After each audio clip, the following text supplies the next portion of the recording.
बिखाखौ गावनाय बादि मोनबाय नोंखौ दसे लोगो मोननानै सिमां बादि मोनबाय आं नोंनि हायना महर नुनानै मादि महर नोंनि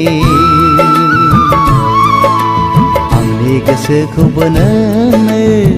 खावनानै लांबाय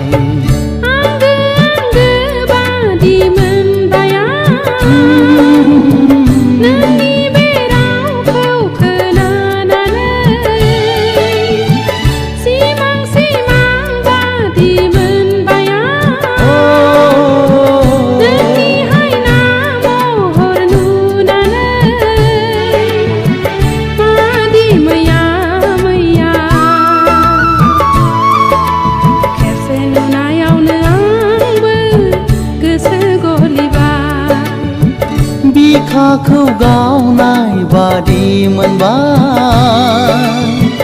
नोंखौ दसे लोगो मोननानै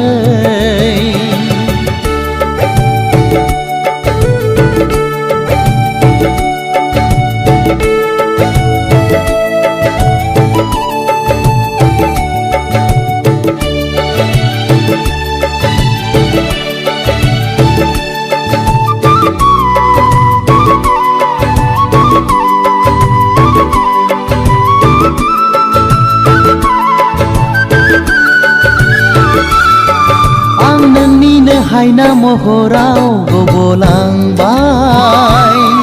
सोर दैखांबावनो आंखौ बे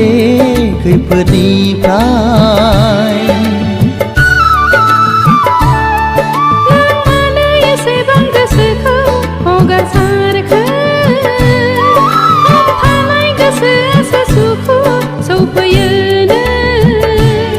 दाजानो हांखुर आंनिनो अननायखौ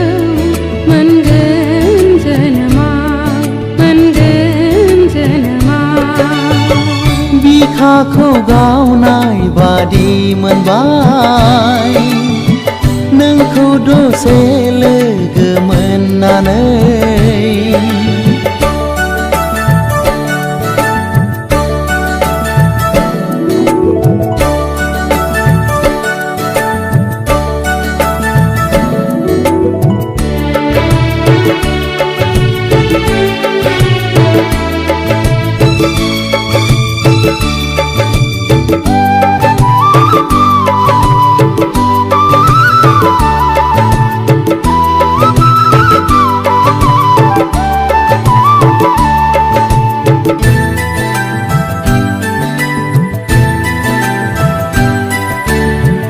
आंनिनो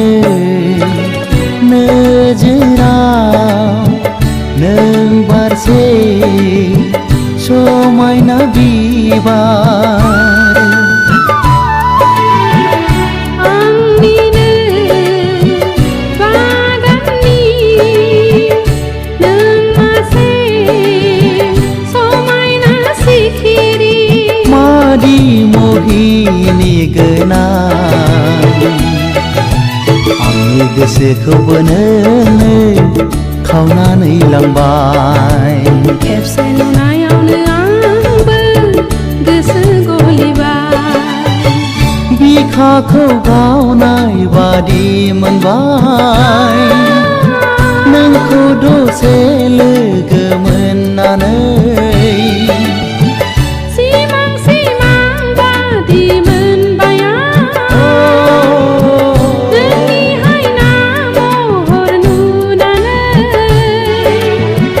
मादि महर नोंनि आंनि गोसोखौबो नोंनो खावनानै लांबाय खेबसे नुनायावनो आंबो गोसो गलिबाय आंनि गोसोखौबो नों